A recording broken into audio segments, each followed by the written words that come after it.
2025 జనవరి 1 current affairs. ప్రపంచంలోని మొదటి ఇంధన అక్షరాస్యత నగరంగా అవతరించే లక్ష్యంతో ఏ నగరం క్లైమేట్ మిషన్ను ప్రారంభించింది? ఇండోర్ తొలిసారిగా ఈ మిషన్ని అమలు చేసి 5 లక్షల మంది ప్రజలను ఇంధన అక్షరాస్యులుగా తీర్చిదిద్దబోతోంది. డీబీఎస్ బ్యాంక్ ఇండియా సీఈఓగా ఎవరు నియమితులయ్యారు? Rajat Varma. Reserve bank of India దీనికి ఆమోదం తెలిపింది. ఇటీవల కె విజయానంద్ ఏ రాష్ట్రానికి కొత్త ప్రధాన కార్యదర్శి అయ్యారు? ఆంధ్రప్రదేశ్. రీసెంట్గా ఆంధ్రప్రదేశ్కి కె విజయానంద్ కొత్త ప్రధాన కార్యదర్శి, అంటే new chief secretary of Andhra Pradesh అన్నమాట. ఇటీవల రెండోసారి గ్రేట్ ప్లేస్ టు వర్క్ హోదాను ఎవరు అందుకున్నారు? Who recently received the great place to work status for the second time? SAIL. SAIL. ప్రభుత్వ యాజమాన్యంలో సెయిల్ వరుసగా రెండోసారి వర్క్ టు వర్క్గా సర్టిఫికేట్ పొందిందన్నమాట. సెయిల్ అంటే steel authority of India limited. ఇది న్యూఢిల్లీలో ఉన్న ఒక భారతీయ ప్రభుత్వ రంగ ఉక్కు తయారీ సంస్థ అన్నమాట. ఇటీవల వరుసగా రెండో సంవత్సరం భారతీయులకు 10 లక్షలకు పైగా వలసతర వీసాలు జారీ చేసిన దేశం ఏది? అమెరికా. ఇంకా సముద్రంపై భారతదేశం యొక్క మొదటి గాజు వంతెన ఎక్కడ ప్రారంభించబడింది? తమిళనాడులో. కన్యాకుమారిలో భారతదేశంలోని మొట్టమొదటి గాజు వంతెనను తమిళనాడు ముఖ్యమంత్రి MK స్టాలిన్ ప్రారంభించారు. వివేకానంద రాక్ మెమోరియల్ మరియు తిరువల్లూర్ విగ్రహం అనే ఈ 2 ఐకానిక్ ల్యాండ్మార్క్లను ఇది కలుపుతుంది. ఇటీవల వివాద్ సే విశ్వాస్ యోజన కొత్త గడువు ఎప్పటి వరకు పొడిగించబడింది?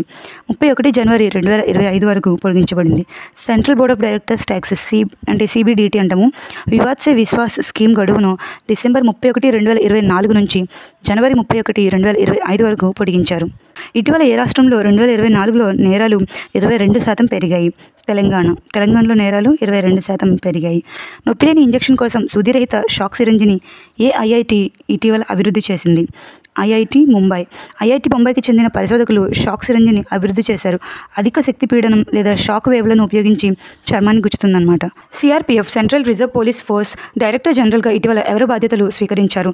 విఠుల్ కుమార్. డిసెంబర్ 31న ప్రస్తుతం ఉన్న అనీష్ దయాల్ సింగ్ పదవి విరమణ చేశారు. ఏ దేశం తన మొదటి Type 076 ఉభయచర అసాల్ట్ షిప్ను స్టార్ట్ చేసింది? చైనా ప్రారంభించిందనమాట. Type 076 యాంబిఫీబియస్ అసాల్ట్ షిప్ అంటారు.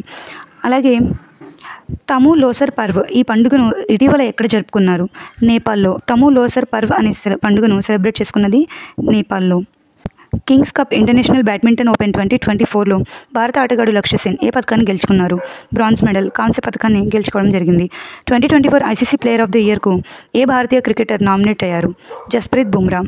హర్షదీప్ సింగ్, స్మృతి మందన, శ్రేయాంక పాటిల్ వీళ్ళు ముగ్గురు కూడా నామినేట్ చేయబడిన ఇతర భారతీయులు అనమాట. హర్షదీప్ సింగ్ పురుషుల T20 క్రికెటర్ ఆఫ్ ద ఇయర్గా, అలాగే స్మృతి మందన మహిళల ODI క్రికెటర్ ఆఫ్ ద ఇయర్గా, శ్రేయాంక పాటిల్ మహిళల ఎమర్జింగ్ క్రికెటర్ ఆఫ్ ద ఇయర్గా ICC అవార్డ్స్లో నామినేషన్స్లో ఉన్నారు.